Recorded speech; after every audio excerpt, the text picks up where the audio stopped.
guys! Welcome back to my YouTube channel. You are watching me, Lindsay. And for today's vlog, I will share with you my new dog, si Otis.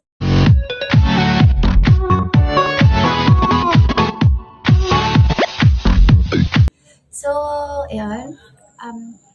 If you're familiar with Otis na name, it's because yung first dog ko talaga is pinangalanan ko siyang Otis. Hindi ko naman siya first dog. Actually, anak siya ni Chin. Si Chin talaga pinakauna kong minahal na aso. Anak siya ni Chin. Pero, kung sa best friend lang, si Otis talaga yung talagang naging best friend ko. And siya talaga yung iniyakan ko. He died, 7 years old na siya noon. Tapos, 2018 siya namatay. So, it's been 4 years simula namatay siya. Sorry, ang ingay guys. Wait lang. Ngayon pa natapat yung mga ingay ng mga manok na ito nakakaasin. So, going back. Kasi, pinost ko yung video kasi nga ang ingay. So, anong nangyari is, yung si Otis na yun, namatay nga siya. Actually, namatay din siya sa December. Kaya lang, late ko na nalaman. So, ang nagamot ko na lang talaga si Palito. Nung nabasa ko yung signs, na-realize ko na, shit, yun pala yung kinamatay ni Otis. Wala kasi akong idea sa December. Noon, ang alam ko lang is parvo. So, hindi ko rin siya nagamot noon, ganyan. Tapos, parang naging factor din na matanda na nga siya. Kasi usually talaga hanggang 7 years old lang yung dogs namin tumatagal sa amin. So, yun. Kaya simula na talagang parang pag nakakita ko ng brown na puppy, ganyan-ganyan, gusto kong ampunin kasi feeling ko reincarnation yun ni Otis. So, after mamatay ni Otis, nag-ampun kami, which is ito, si Otis II. Kaya lang namatay din siya agad sa parvo. Feeling ko nga, dahil syempre, diba may mga meron ding ni Aubrey doon, parang may mga naiiwang pakaspa. So, hindi talaga parang pwedeng magtuta ganyan. Kasi nga, yung parvong virus, di ba sabi nila, 1 taon pa siya tumatagal. Tapos, depende pa siya kung nalinis mo talaga siya. And then, after nun, ngayon, after nun, nabuntis ako, tapos ang anak ako, syempre, wala akong sa mga aso, ganyan. Kasi ang busy ko na nga kay ama, tapos mag-aaso pa ako, di ba? Tapos, ito lang, January 3, pagkwento ko sa inyo paano ko siya nakuha, or paano namin siya nakuha. So, kasi noon, bibili dapat kami ng calamares. Kasi tuwing Saturday or Sunday, nagmo-movie date kami na LC sa bahay lang naman. Tapos, nung bumili kami ng calamares, wala siya, sarado siya. Sabi ko, bili na lang tayo ng barbecue, ganyan. So, lakad kami pakabkaben sa Christina kasi yung calamares. Kung dito kayo nakatira, alam nyo. Tapos, sabi ko, ba't di na lang tayo mag-night market? Mas marami pagkain doon. Hindi, go kami sa night market, bili kami ng corn dog, ganyan, ng milk tea. Tapos, bumili rin ako ng mga damit ni Amaya sa damit ko. Yun. Kasi nga night market, diba? Tapos sabi na si may tinuro siya sa akin nung bumibili kami ng chowpan. May tinuro siya sa akin. Sabi ko, ano yun? Kasi ang nakafocus ako talaga is sa mga daga. Alam niyo yun? Yung mga binabentang daga. Kasi may mga binabentang hype nga doon, may mga sisiw, ganyan. Tapos, ayun, nakita ko nga yung aso. Nakakatawa nga kasi meron ng parang gustong bumili doon kay Otis.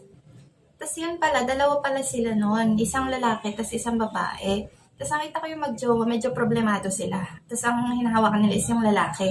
Si Otis kasi babae siya. Tapos sabi niya, ate, bibilin niyo ba yung isa na to? Kasi bibilin daw ng jowa niya yung lalaki nga na aso. Kaya lang, problema siya kasi kapag binili niya yung lalaki na aso, may iwan si Otis na mag-isa. Tapos nung nakita ko si Otis, kulay brown siya.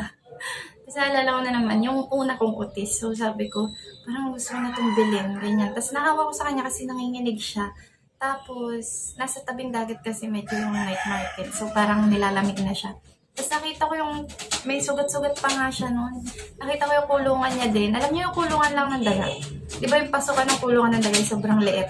Yun, pinagkasya sila doon. Tapos parang sabi ko, bilhin na natin, ganyan. So binili ko siya ng 300 pesos. Binili namin siya ng 300 pesos. Wala naman kasi siyang lahi. Oh my God, nakalapate. Wait lang, akin na nakalapate. Kaya naminto na sa paghinga yung kalapate. Ang daming distraction. Ayun na naman siya.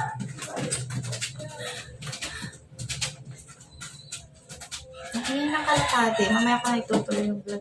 So, iyon. So, simula na po na namin si Otis. January 3 yun. Mga manok na ba? Huwag ka na mag-ingay dyan, kalapate ka. January 3 yun. Tapos, nito lang. Actually, ngayon kasi is February 11. Nitong February 7, nung Monday, ito kasi yun, linggo kasi, ng gabi, is pinakain namin siya ng manok.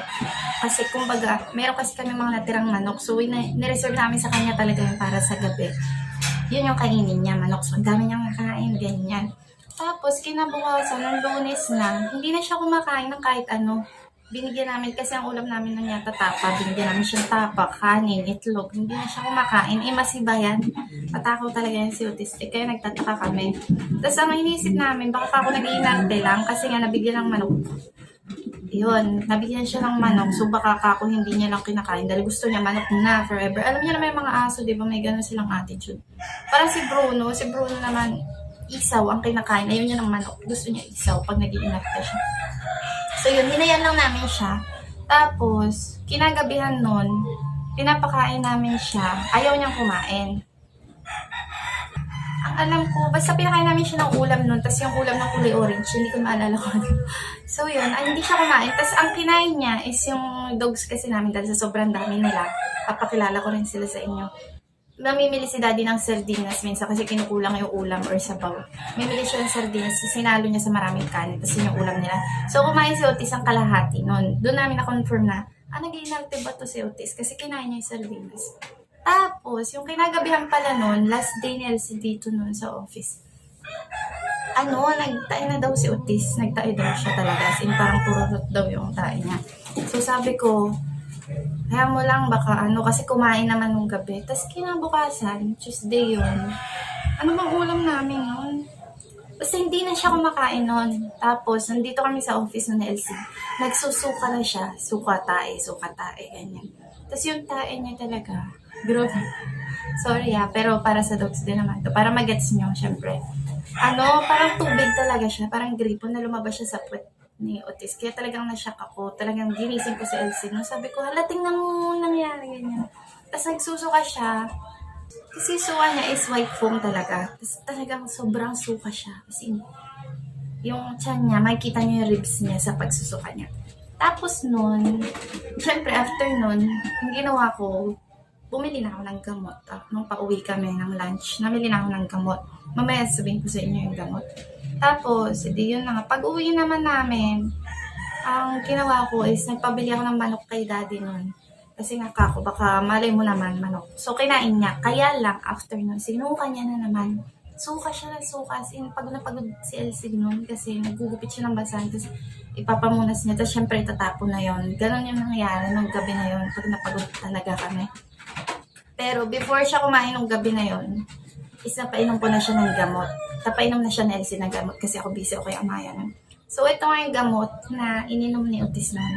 Sinabi ko na rin to doon sa inyo nung sa Parvo, sa distemper, ganyan. Ito yung SMP 500. So, marami kasi nagre-reklamo na puro lang daw ako daldal, hindi ko pinapakita yung actual nung gamot. So, ito na siya. Yan, mabibili nyo to sa bilihan ng feeds ng mga manok. Kasi talagang, pag tinignan nyo yung niya, para siya talaga sa mga hayop. Pero may aso din, so pwede siya sa aso. Pero nung una ko kasi itong binasa, parang vitamin siya ng manok. Talagang pampalakas siya. Para bumalik yung nila. So, dito siya. Namili ako ng 3 lang nito. Ito yung laman niya. So, ito yan. Yan. Yung SMP 500. Yan. Hindi ko alam magkano to. Pero huli kong bili is 5 piso. Siguro to, ganun pa rin. Siguro sa 7. Nagtaas lang ng kaunti. SMP 500. Yan, nabibili siya sa bilihan ng feeds again. Tapos, nagpabili ako kay Elsie nitong syringe. Ganito lang siya kaliit. 1 ml lang to. Ang reason kasi kung bakit ganito lang kaliit yung pinapabili ko is para hindi maramdaman ng aso na pinapainom mo siya ng gamot. Kasi, kapag in-insert mo to sa ganito niya, kahit hindi niya ibuka yung bibig niya, kakasya to. May nag-iingay na naman, guys. So, kapag hindi mo i-nurse yung bibig niya, hindi niya mararamdaman na umiinom siya ng gamot. So, mamaya ulit, dahil may nag-iingay na naman. Guys, lalakas ako na ng boss ko kasi napakaingay talaga para matapos ko na itong vlog na to. So, yun, nasabi ko na sa inyo. Itong SMP 500 na to is, pinainom lang na Elsie ng kalahati si Otis nito. So, pinalahati niya yung laman nito, tablet kasi to. So, yun, aanoy mo siya sa tubig. So, dudurugin mo siya sa tubig, tutunawin mo siya sa tubig. Tapos, kung gano'n lang kalaki itong syringe siya to, gano'n lang din yung tubig na pinalagay ko kay Elsie. Kasi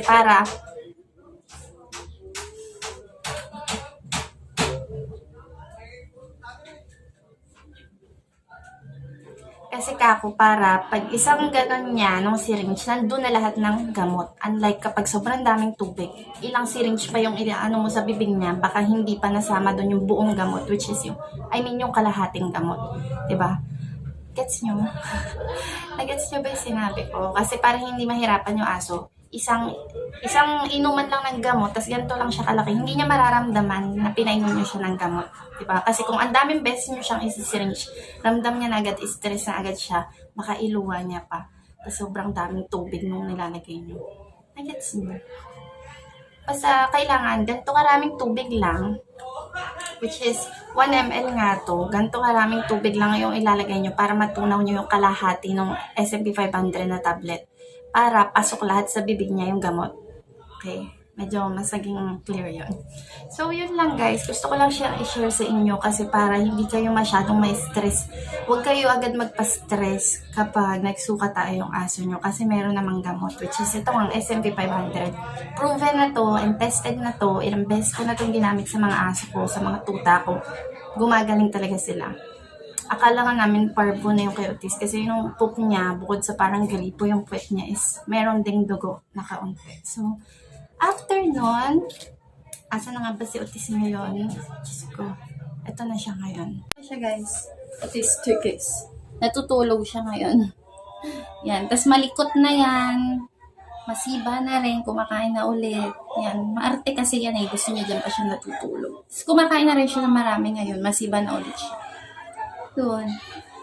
Ayun lang guys, yung gusto kong i-share sa inyo. Sana nag-gets nyo yung mga pinagsasabi ko. Kung hindi nyo nag-gets, mag-PM kayo sa akin or wait lang. Or i-comment nyo yung tanong nyo kung ano yung hindi nyo naintindihan. Napakaingay talaga bang tao dito sa amin. So, yun lang guys. Hopefully may natulong ako sa inyo. Don't forget to like this video and subscribe down below. See you in my next video guys. Bye!